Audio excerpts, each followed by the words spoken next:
Los que nos están viendo pueden advertir que ya está aquí en los estudios de La Mañana en Camino, Diamante FM, el doctor en ciencia política, investigador y docente Daniel Buquet. Buen día, bienvenido, Daniel. ¿Qué tal? Un gusto como siempre. Bien, bien, bien. Yo hoy comentaba que es el primer representante del cuadro Urumex que hoy se nos suma. El mayor. El primero y el mayor. Sí, porque el cuadro Urumex es un cuadro de jóvenes en su momento. Los hijos de. Niños, adolescentes, digamos, ¿no? Más que jóvenes, menores de edad, en aquel momento del exilio. O sea, más que Urumex, Jumex. Bueno, está bien. Juven.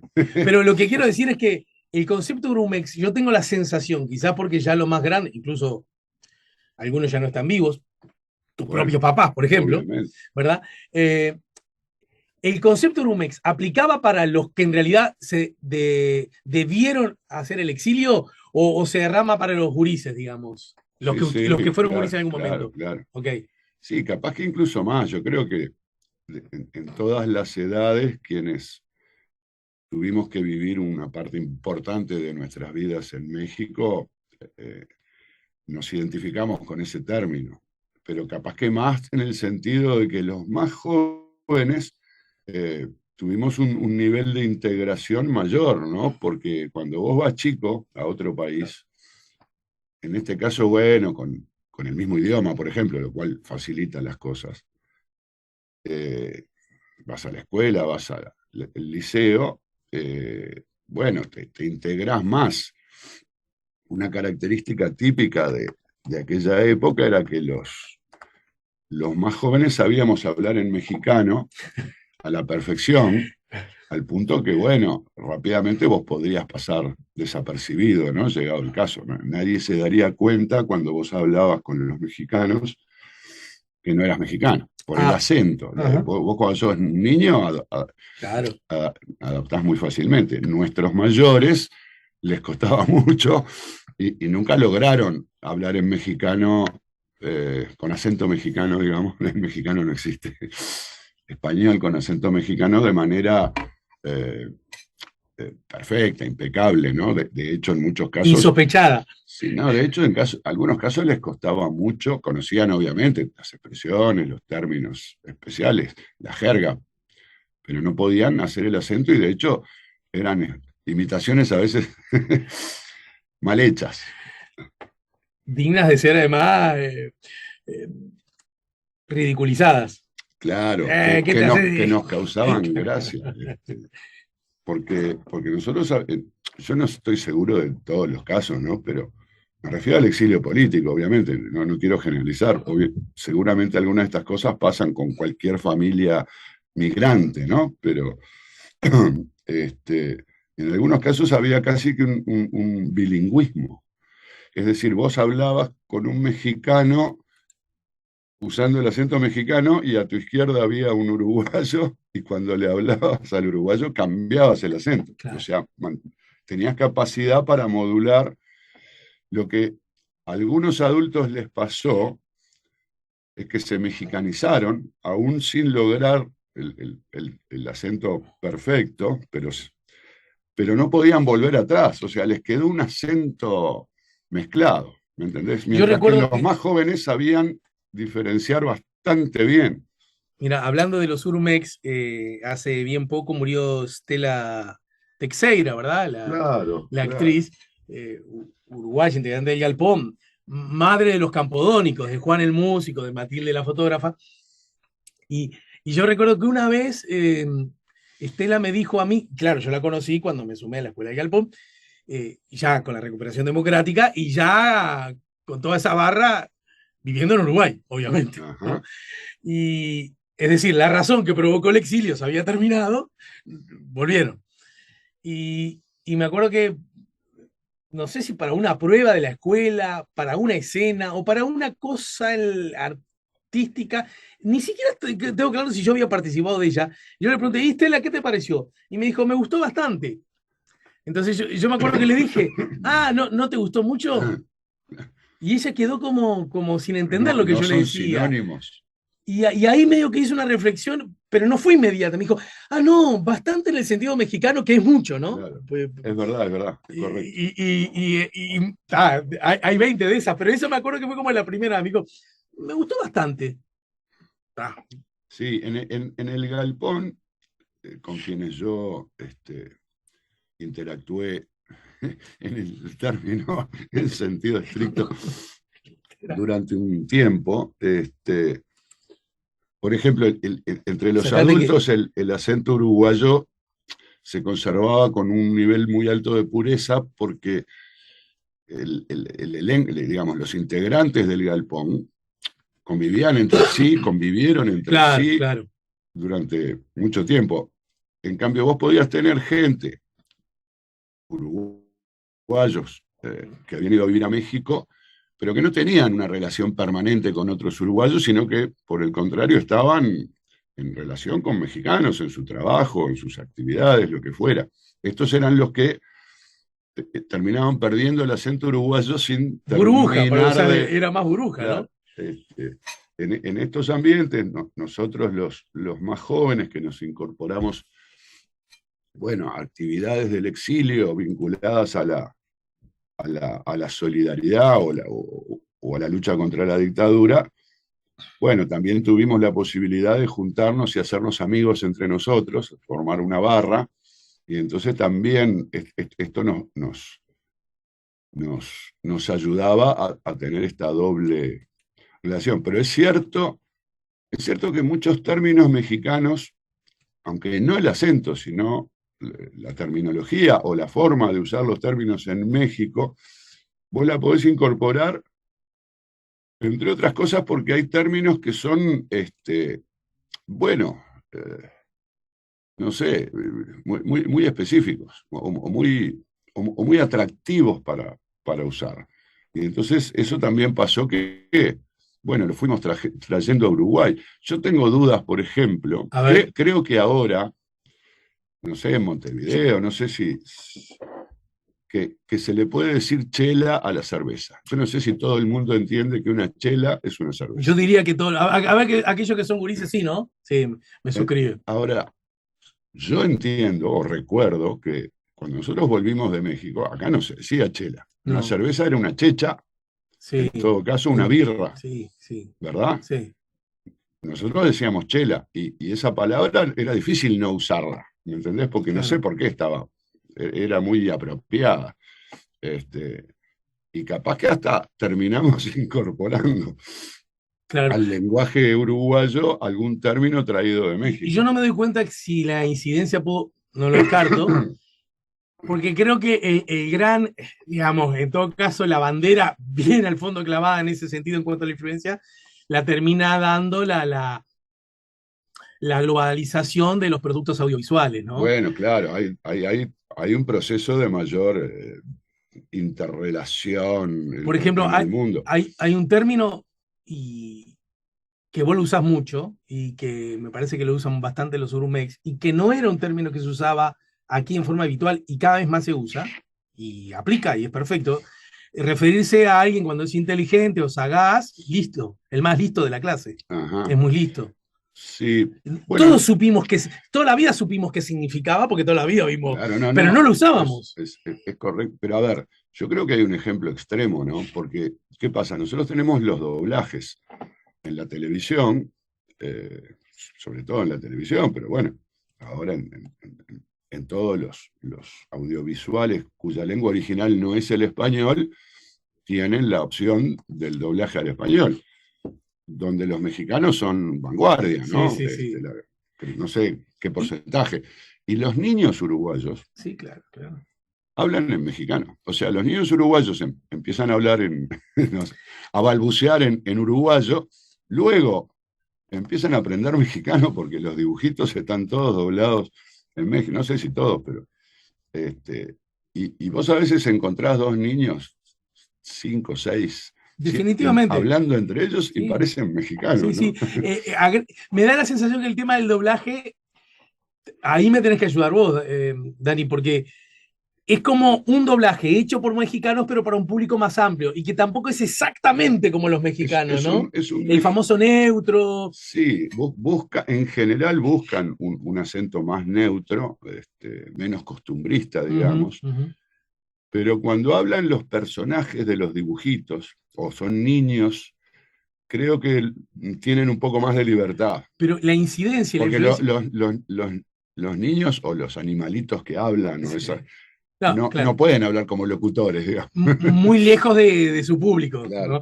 Hay otra cosa que también ocurre, pero la influencia es tan grande y tan masiva que estoy seguro, pero mirá, apuesto una botella del whisky que te gusta. Mira que me gustan mucho. Hay No, pero algunos yo muy apuesto. caros. Bueno, nada, nada, pero de las que. No debería ser más específico. eh, de las que te gusta, no de la que más te gusta. ¿Verdad? Hay Está una que bien. de pronto está a mitad de tabla, igual te gusta, ¿no? Pero no creo que pierda tampoco, porque por lo que voy a decir ahora, nos pasa, a mi familia le pasa, que cada tanto, igual que a todas las familias del Uruguay, quiere ver un producto audiovisual en lengua originalmente no española, y que está con la opción de verla traducida, ¿no es Claro. cierto? O en el idioma original y con Con las leyendas, subtítulos. que es una cosa que hacemos cada tanto, pero a Juan todavía le da pereza, entonces lo ponemos en español. Y a la hora de español hay dos posibilidades muchas veces de elegir. El español de España Ajá, o el español latinam que le ponen, claro. sabiendo que es el mexicano, vamos a decirlo, ¿no? Y inexorablemente elegimos el latinoamericano, que no es el latinoamericano, es el mexicano, porque el otro nos resulta Es imposible, chocante, ¿no? inadmisible. Claro, no. Es increíble además porque en España, al revés, ¿no? Los Bueno, españoles están ellos tienen que tan doblar todo, ¿no? Claro, claro. acostumbrados a ver todo doblado. Esto es por efecto de leyes del franquismo, que prohibía dar las películas en la lengua original, defendiendo el idioma castizo. Este, entonces, una cosa que me resulta completamente inaudita en España es que en un programa de radio se refieren a un actor de Estados Unidos, no sé, que murió, que cumple años, ¿no? Y te pasan un fragmento en radio y hay un español hablando. Hay un señor que no es Vos él. decís, pero no es, Estamos no homenajeando a es. otro. Ese sigue vivo. Pero parece que tienen como la voz, digamos, del actor que dobla asociada al actor original, de tal modo que para los españoles es Robert De Niro. No Es un estaba. señor que hace de Robert De Niro a lo largo de Sí, toda la sí, vida, claro, claro. El día que se exactamente, muera ese Robert De Niro, ese señor se exactamente. queda sin trabajo. Pero igual se va a morir en la misma época, más o menos, porque seguro que tienen edades Y bueno, parecidas. Bueno, vamos arriba. Vamos, obviamente, estamos en la columna de análisis político con Daniel Burket, lingüístico, es la columna de análisis como lingüístico. si no tuviese que ver, ¿no? Bueno, pero en todo caso, me parece interesante que nos des tu mirada, tu análisis, Dani, a propósito de acontecimientos que están ocurriendo y que lucen de pronto como distintos o con poca conexión y que sin embargo tienen lo que podría llamar una pata judicial, un costado de judicialización que los une, como que los va enhebrando, ¿no? Desde bueno, desde la propia elección de las autoridades de la Institución Nacional de Derechos Humanos, pasando por, bueno, es tapa hoy de los diarios, ¿verdad? A propósito de Sartori y la riqueza de su esposa, la declaración jurada y la mar en coche, y algo un poquito más reciente que tiene que ver, explotó este último fin de semana, con acciones aparentemente salidas de la legalidad que protagonizó en su momento el hoy senador Charles Carrera, ¿no? Y seguramente si escarbamos, pero ahí nomás en la orillita, encontramos 20 más. Sí, es interesante porque a veces la política, en el sentido de eh, el conflicto político, la competencia política, entre que es, digamos, el estado natural de la democracia, ¿no? Bueno, en general, digamos, el conflicto político puede ser el estado natural de la sociedad humana con cierto grado de desarrollo. En democracia el conflicto político está legalizado, ¿no? Es Claro. es como esas cosas, a veces hay que pensarlo en términos de analogías, porque ahora el tema es las drogas. Mira, justo también creo que en estos días el tema de la marihuana, la legalización de la marihuana, algunas variantes, opiniones sobre que tienen que ver con, mirá, hay una actividad delictiva, que es el tráfico de drogas, y eso genera unos costos brutales, ya se sabe, digamos, los costos de reprimir el tráfico, la producción y venta de drogas son más altos que los costos de que la gente consuma drogas legales, ¿no?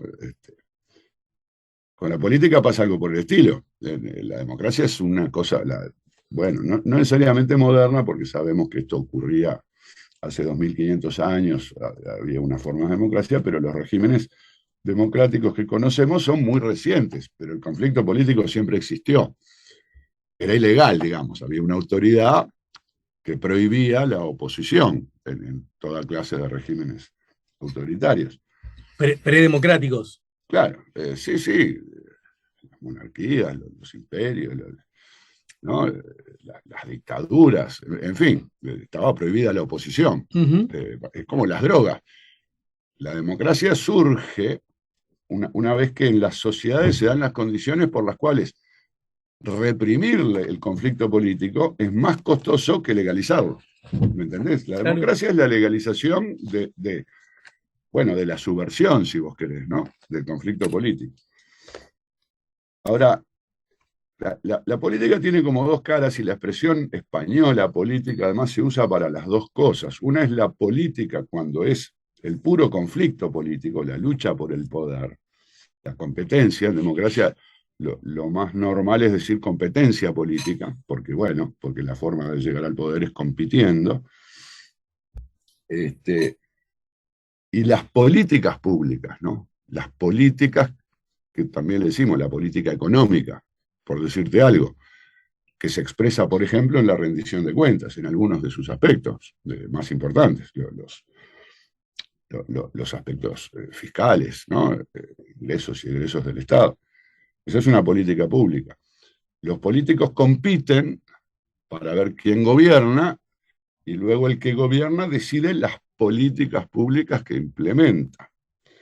Ahora, en ese proceso, bueno, sigue habiendo competencia, porque siempre hay una elección que vendrá cada vez más próxima, y en la discusión de las políticas públicas, por ejemplo, mientras se discute la rendición de cuentas, mientras unos buscan, no sé, más recursos para la educación, para la ciencia y tecnología, o para mejorar la retribución de los policías o cosas por el estilo, que a su vez se van posicionando electoralmente, surgen estas cosas que tienen que ver con, bueno, competencia más directa entre unos y otros, ataques más o menos personales.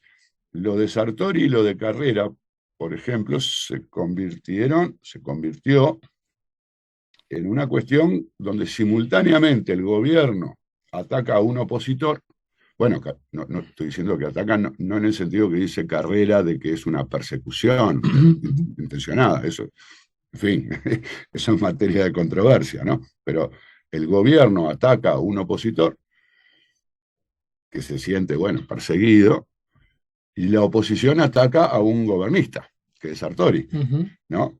Simultáneamente, y en los dos casos con, primero, aspectos de contralor, no estrictamente judiciales, porque la JUTEP, la Junta de Ética y Transparencia Pública, bueno, está encargada básicamente de combatir la corrupción, pero no es un órgano jurisdiccional, no puede dictar sentencias, y tampoco tiene una policía, ¿no?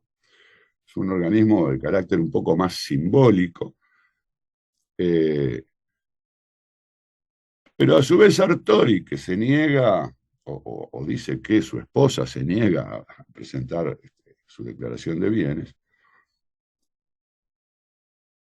va a presentar un recurso de inconstitucionalidad de la ley que creó la JUTEP, que no se llamaba JUTEP, la ley madre anticorrupción de Uruguay, porque Que además tiene un rato ya, ¿no? sí, sí, del 98. Claro, sí, sí. Uruguay no ha avanzado mucho en la normativa anticorrupción, pero tiene esa ley, le ha hecho alguna serie de ajustes a lo largo del tiempo. Y yo te diría que una de las cosas tal vez simbólicas que pueden tener algún efecto vinculante llegado el caso son estas declaraciones juradas, ¿no? De todos los funcionarios públicos de alto nivel. Y esto incluye a los políticos, especialmente a los políticos, porque los políticos son sospechados de corrupción eh, por defecto, digamos, ¿no? Ujú, Los políticos tienen algo así como la carga de la prueba invertida. Los ujú. políticos deberían probar que son inocentes si no son culpables, ¿verdad? Bueno, y esto de la declaración patrimonial es importante en el sentido de que es una forma de exponer al político en términos patrimoniales para que el político pueda mostrar, de esta forma, digamos, de probar su inocencia, y es que no se enriqueció mientras ejerció estos cargos públicos. Eso es muy importante. Este, claro, acá surgió una situación muy particular, ¿no? Porque lo interesante de esto es que hasta ahora, mirá que son miles los ciudadanos obligados a presentar estas declaraciones juradas, no son los políticos, son muchos miles en cada periodo de gobierno. Por supuesto que hay muchos omisos, porque hay, justamente porque son muchos, pero no había surgido nunca el problema del cónyuge. Y ahora resulta que hay constitucionalistas que entienden que esta exigencia es inconstitucional básicamente porque se le está exigiendo a alguien que un tercero, haga algo que, digamos, que el implicado no tiene, podría no tener forma de resolver por sus propios medios. Ahora, es obvio que es importantísimo conocer el patrimonio de los cónyuges, porque Ujú. digamos, una de las formas más usuales de ocultar la corrupción, Que todo sea de tu esposo o tu claro, esposa. claro, es Y vos, ponerla a nombre ni más ni menos que del cónyuge, donde además existen muchas, ahí de eso depende de los países, ¿no? Muchos eh, regímenes de solidaridad mutua, ¿no? Entre cónyuges, precisamente. Entonces, bueno, eso plantea un dilema, pero digamos, al Partido Nacional no le hace bien. O sea, hay un problema, bueno, jurídico, si vos querés, eventualmente un recurso de una acción de inconstitucionalidad que se presentaría, que lo liberaría a Sartori si fallara por la inconstitucionalidad de la responsabilidad. Pero acá hay una responsabilidad política. Sartori y su esposa no quieren presentar el verdadero patrimonio del matrimonio, ujú. ¿verdad? Y yo creo que eso al Partido Nacional le hace daño. De hecho, creo que algunas, incluso se manejaba que la vicepresidenta Sí, había dicho que, bueno, que iba a tratar de que lo hiciera, en sí, fin. incluso en este último reproche que se le hace a Sartori, el de las últimas horas, ya está incluida la vicepresidenta, que había manifestado esa intención o deseo de aclarar y que pasa el tiempo y que no aclara. Entonces, pará, vos habías dicho que también te parecía mal la voz y mucho lo has hecho hasta en la lógica esa del reproche, ¿no? Claro, porque además acá hay un tema ético, ¿no? Porque vos podrás decir, bueno, no sé cómo lo podré, digamos, desconozco cómo se lleva Sartori con su esposa, si le dice, che, por favor, presentá tu declaración. No, de ninguna manera, no lo voy a hacer. Si andás a ver en qué idioma En lo ruso, dicen, ¿no? sí, en Claro. ruso. Niet, niet. ¿No? O Sartori le dice, mirá, vamos a hacer así. Yo presento mi declaración y vos decís que no querés presentar la tuya. Ah, perfecto, resolvemos así. En fin, ¿cómo saberlo? No lo vamos a poder saber. Yo lo que creo es que Sartori queda mal, queda como ocultando, bueno, ni más ni menos que lo que se estima que es una gigantesca fortuna. Ujú. Ni más ni menos, porque a ver, no se trata de un cónyuge que, no sé, tiene un auto de alta gama o una casa en Punta del Este, ¿no? Algunas decenas o algunos cientos de miles de dólares. no, estamos hablando de una grandísima fortuna.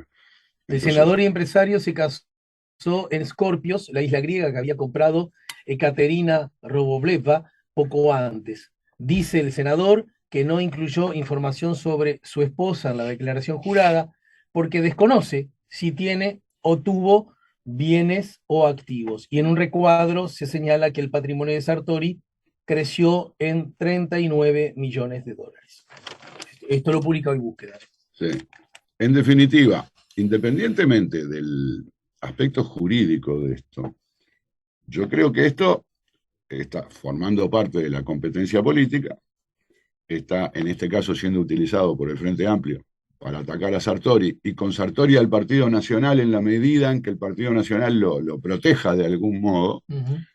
No sabemos cómo, en fin, va a evolucionar esta situación. Tal vez el Partido Nacional decida en algún momento, independientemente del, digamos, del fallo, el eventual fallo de la Del recurso, Suprema ¿verdad? Corte de Justicia, porque el Partido Nacional tiene una comisión de ética, entonces también podría tratar el asunto, en fin, habrá que ver, habrá que ver.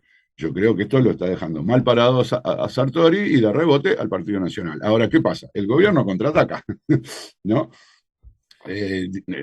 No estoy diciendo que sea una cosa de puro cálculo y es, che, nos están complicando con esto Sartori, vamos a hacerle algo a alguien y, Abrí el cajón, Charles mirá, Carrera. tengo esto. No, no, capaz que es una coincidencia que estas dos cosas estén ocurriendo en el tiempo. Pero también podría funcionar así. O, Yo tengo cosas guardadas de tal, de tal, de tal, y que las uso cuando a mí me conviene, ¿no? podría, andás a ver, sí, podría ser. Digamos, no, tampoco digo que sea casual, porque ojo, primero, esto sale del Ministerio del Interior. El senador Carrera fue funcionario del Ministerio del Interior, pero además ahora siendo senador es el líder de la oposición en cuanto a los temas de seguridad pública. Es decir, es quien cuestiona la política que sigue el gobierno en materia de seguridad pública porque se ha vuelto un especialista en la materia. Entonces, bueno, es el Ministerio del Interior, qué pesado este muchacho, ¿no? Claro. Qué molesto este muchacho. O sea, no es que, seguramente no es que apareció algo, estuvo acá. Entonces surgió este asunto raro, en fin. Creo que casi que hay una especie de admisión, ¿no? De actos irregulares, en definitiva, porque Sí, sí, creo que porque se alegaron razones humanitarias, por humanitaria, sí, ejemplo. exacto. A ver, si yo apliqué estrictamente la ley, los reglamentos, y no me importa si es humanitario o no, porque vos decís, no, esto está hecho todo ajustado a derecho. Tuvimos el caso de el diputado Cardoso, ex ministro de Turismo, que, bueno, tuvimos, no sé, todavía no terminó, pero justo hace unos días Una tuvo que declarar instancia judicial, sí. en el juicio. Digamos, para diferenciar las cosas. En el caso, no sé si es todo, pero hay un asunto llamativo que es una empresa Kirma de Estonia, sin antecedentes y, en fin, medio rara, a la que se habría contratado por una cantidad importante de dinero. Y los argumentos de Cardoso siempre fueron en el sentido de que lo que hizo está todo ajustado a la ley y a los procedimientos. No dice, no, es un negocio fantástico, es que es buenísimo, porque Date conseguimos cuenta que esta gente nos no sé cobraba acá qué, y no por hacía mucho tanto. menos que no sé. No, nunca argumentó que era bueno lo que estaba haciendo. Argumentó que era legal. Acá vendría a ser al revés. El argumento es, no, está bien, es ilegal. No, no es que lo haya dicho Carrera, ¿no? Pero creo que hay. Bueno, incluso, no sé si ahora no se llegó a mencionar a Bonomi, incluso, en, digamos, en el proceso de toma de decisiones al respecto. Pero en este caso sería, no, bueno, tal vez sea irregular, lo que pasa es que, bueno, había que atender la situación de este pobre hombre que, en fin, sufrió el impacto de bala. El punto es que tenemos fuego cruzado, entre la oposición y el gobierno, con cuestiones vinculadas a la justicia, es decir, con cuestiones que no son el debate político. No se está discutiendo con Sartori o con Carrera si hay que darle más plata a la educación, ¿no? O si hay que subirle el sueldo a los policías, o la reforma, o si hay que subir la edad de...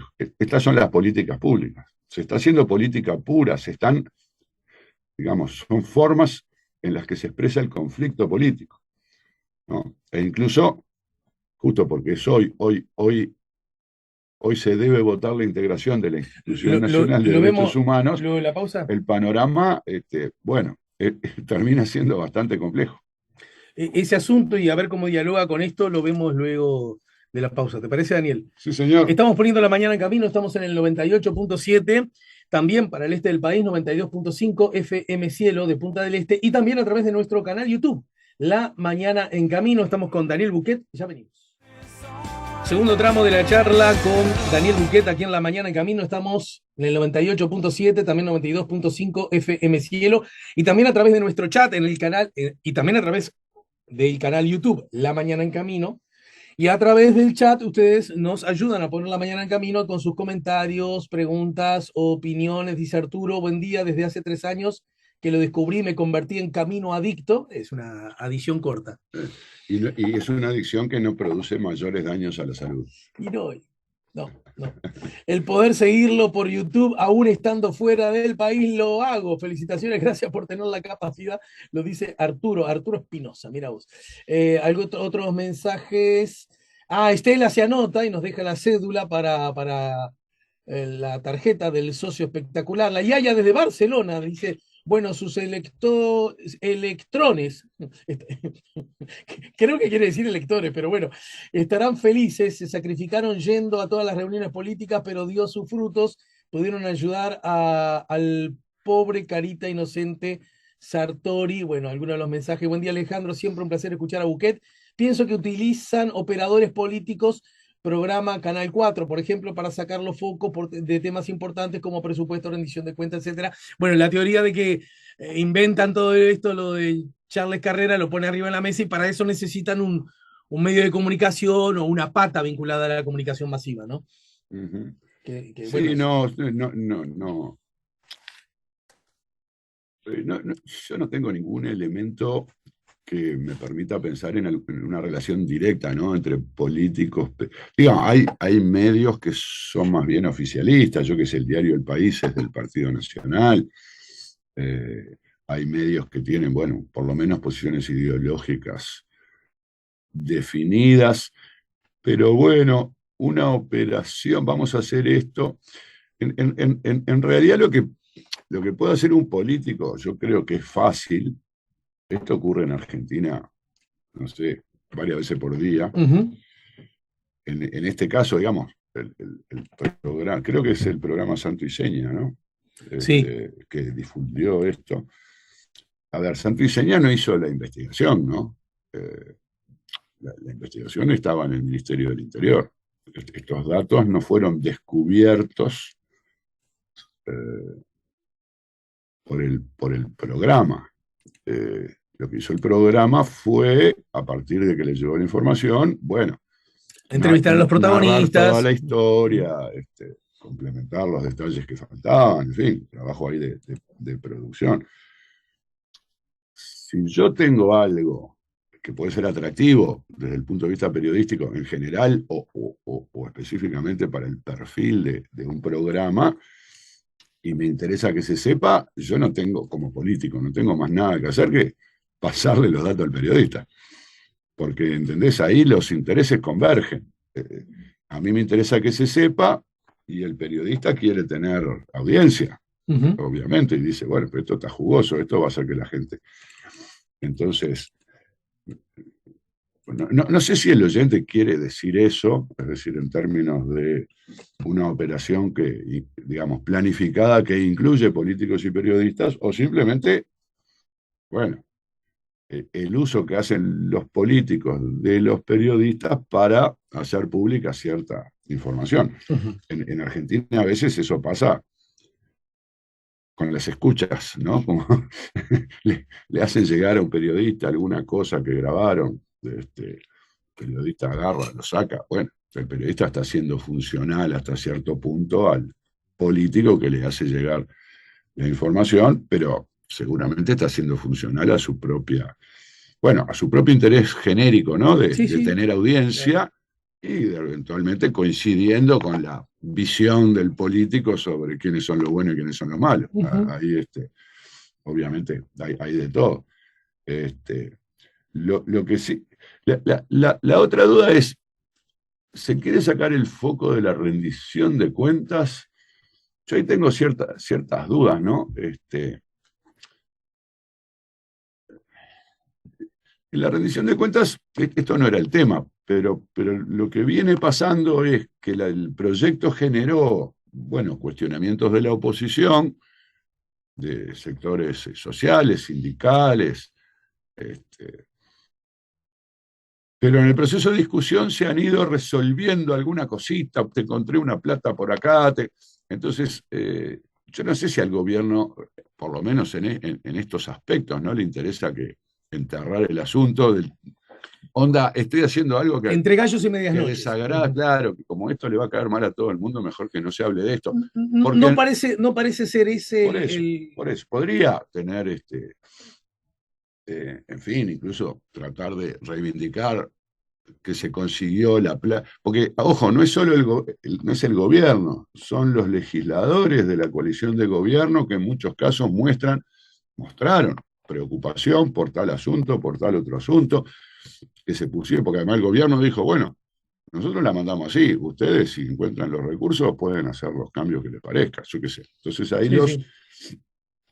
sobre todo los legisladores que mostraron interés en esto o en lo otro y que le encontraron la vuelta, la plata la vamos a sacar de acá para la universidad o para lo que sea, al contrario, podrían querer reconocimiento público por esos arreglos.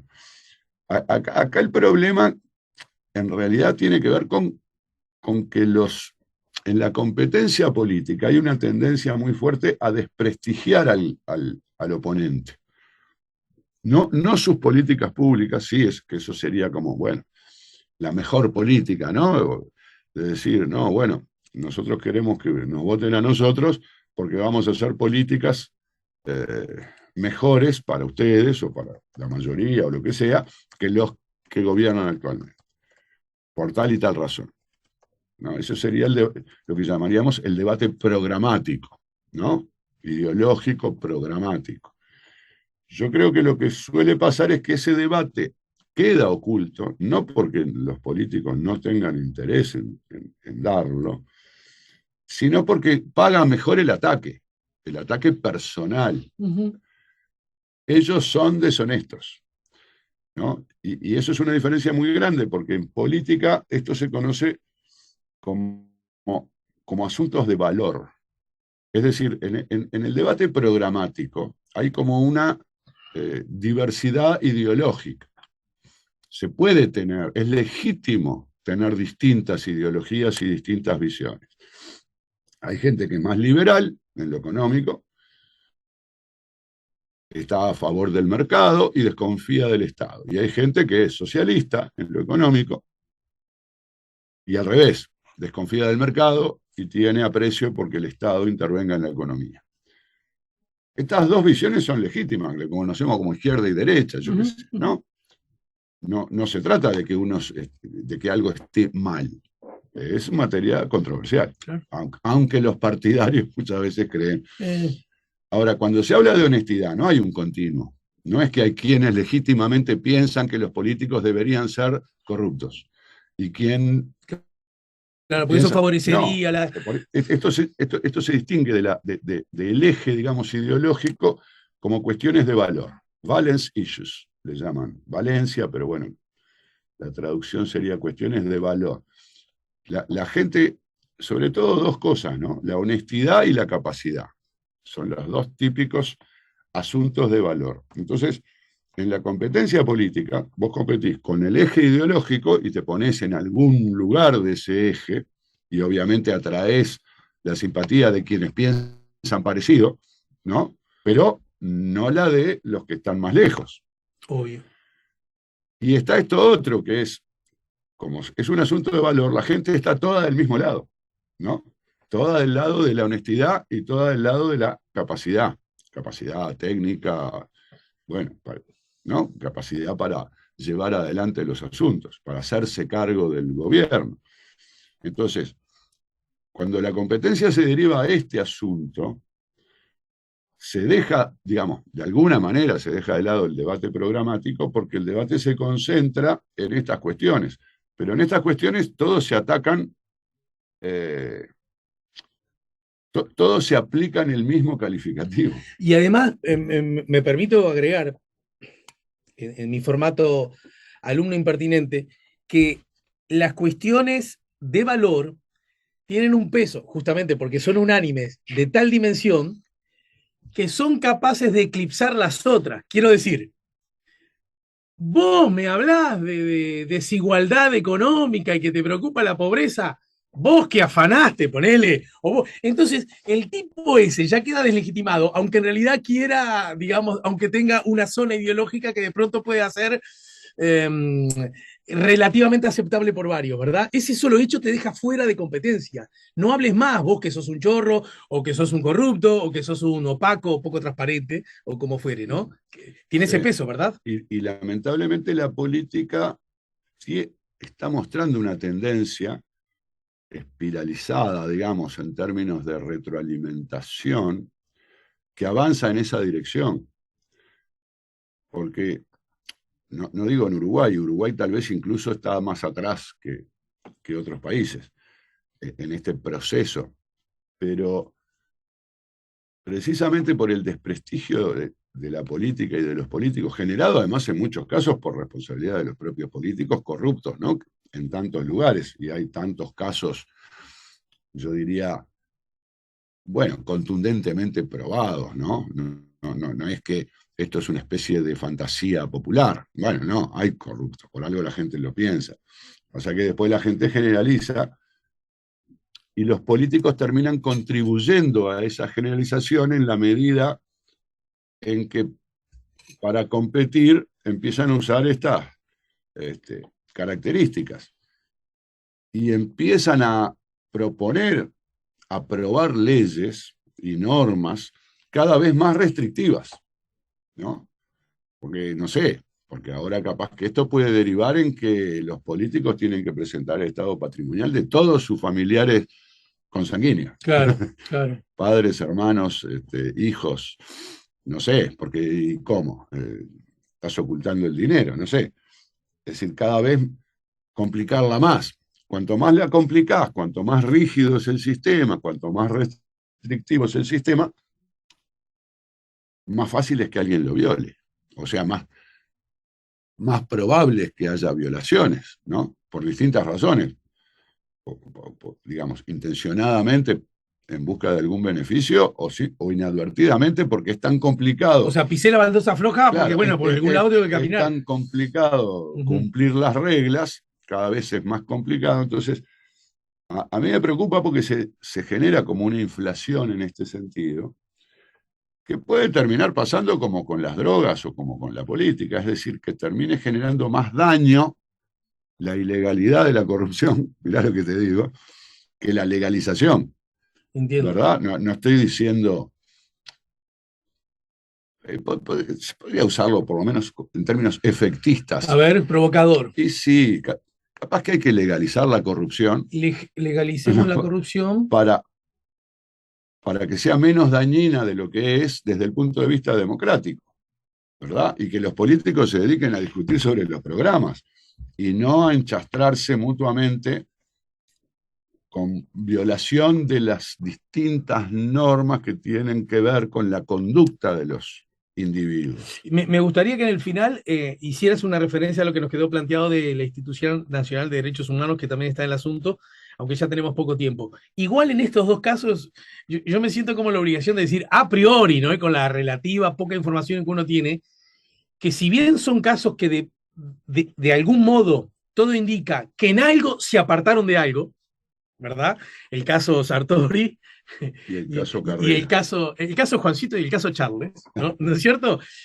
Me da la sensación que ninguno de los dos casos es para generar una actitud de corrupción tal como se entiende en el barrio y esperando el 103, que es gente que vinculada o en ejercicio del poder roba dinero para uso propio. ¿De acuerdo?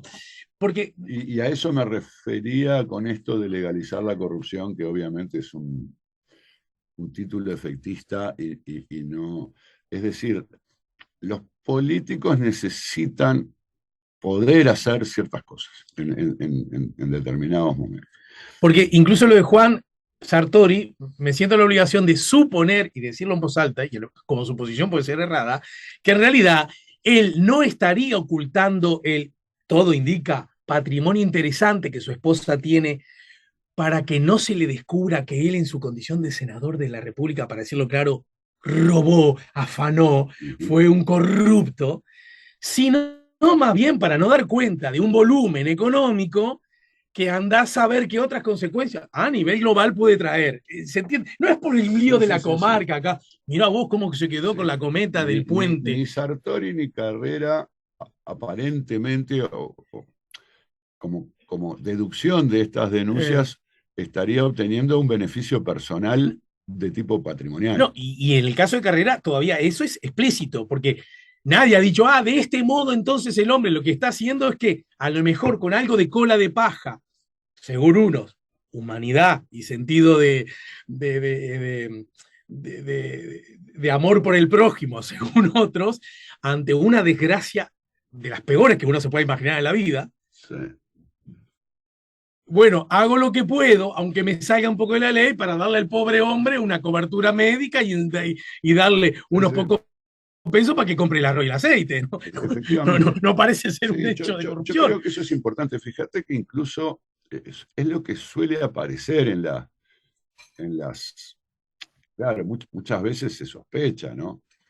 Eh, pero las denuncias específicas sobre coimas en Uruguay, grandes coimas quiero decir, ¿no? No son nada frecuentes, No, no son nada frecuentes. El caso de Brecht, que inundó la América Latina de Odebrecht, decís. sí, sí, de escándalos de Sí, claro. corrupción, que, digamos, era una empresa gigantesca que tenía negocios con muchos gobiernos de la región y repartió plata, endulzó manos. Uh -huh. Bueno, acá no tuvo digamos, un Odebrecht Uruguay, ¿verdad? Es decir, sin embargo, estas, bueno, actitudes de, no sé, por decirte algo, el remate de los aviones de Pluna que derivó en el procesamiento y condena de funcionarios del gobierno del Frente Amplio, por ejemplo. Sí, sí, claro.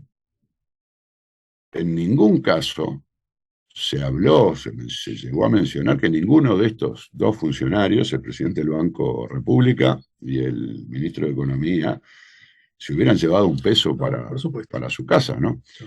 No sé ahora el caso de Catunasi, que, eh, bueno, se ha presentado una denuncia Bueno, judicial. y dos cosas. En el caso Sendik, que fue el paradigma, tampoco, Bueno, tampoco luce como el tipo que, gracias sí, se a su tarjeta enriqueció usando la tarjeta corporativa, corporativa. sí, qué sé Parece yo. En más todo caso, tiene un campeón nuevo, parece, ¿no? parece de tonto Bien. y no de delincuente. Y no quería dejar pasar en la narración de los hechos que vos hiciste, y simplemente con el afán informativo, que este, digamos, este perfil de la judicialización metida en los temas vinculados a la política, también podría tener, y no digo que sea cierto lo que dice Charles Carrera, esto me lo hacen a mí, porque como dijiste vos, soy el que en las políticas de seguridad más atento estoy, sino porque también ha hecho punta en la denuncia, esta sí, penal, al hoy ministro del Interior, ex ministro de Transporte, a propósito del otorgamiento por más de medio siglo del puerto de Montevideo a una empresa privada, ¿no? Quiero decir, ese también tuvo un costado y de hecho está vigente porque continúan las acciones legales, ¿no es cierto?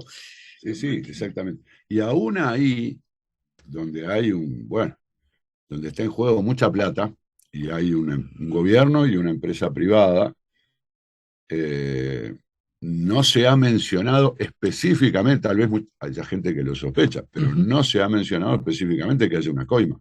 Ujú. A esta Y, gente y, le dimos por y, tanto tiempo sí, el puerto porque algo hemos bueno, recibido. porque pusieron, y menos específicamente el ministro Heber, Ujú. ¿no? Yo no lo he Porque escuchado. puede ser, por eso, yo he escuchado, fuera de micrófonos, la sospecha, ¿no? Pero bueno, no hay ninguna acusación específica en ese sentido, sino, bueno, el abuso de funciones también, porque el delito, porque es ese delito comodín que hay en Uruguay para Ujú. cualquier cosa que haga mal un gobernante respecto de los procedimientos establecidos. Bueno, eh, Y que eh, tiene muchos defensores y muchas miradas críticas sobre la propia existencia del delito tal como está formulado, ¿no? bueno, se cuestiona, sí, que un delito no debería ser genérico, como en este caso toda otra, sino que la conducta imputable debería estar perfectamente especificada. Vos Te, no podés hacer tal cosa. te tengo que despedir, Dani, porque además nos vamos a la exposición fotográfica del amigo Casacuberta en la Embajada de México. Pero Felicitemos a Marcelo, porque es un gran se fotógrafo inaugura y hoy. un gran fotógrafo de la naturaleza. Exactamente, de nosotros, los animales.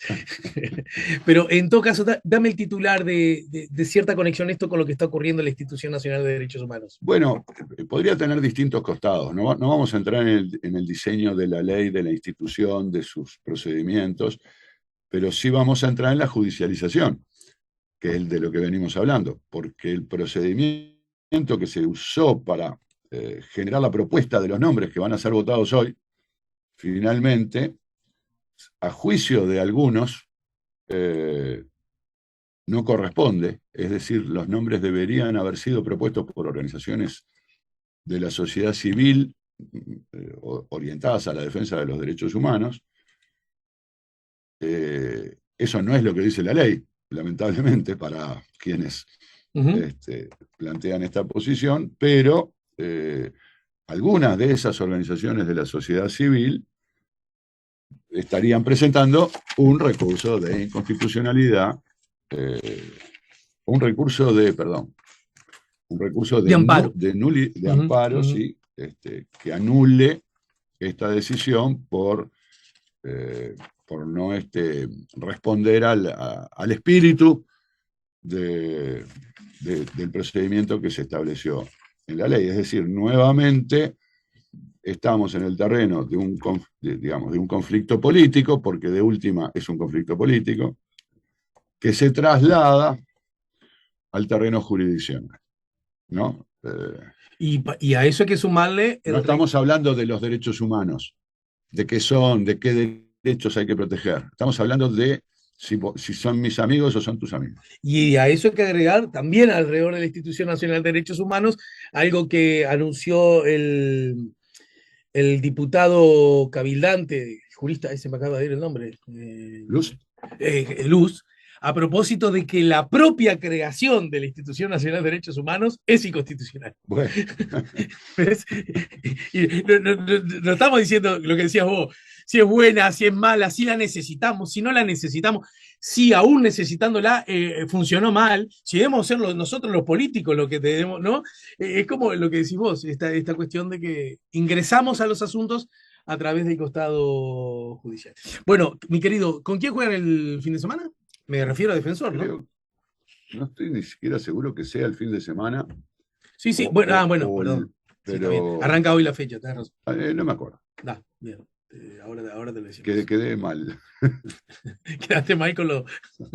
Estoy interesado en un campeonato. Metieron 5 goles en dos. Te lo digo también como dato, ¿no? 5 goles en dos Bueno, partidos. eso es una mejor. Bien.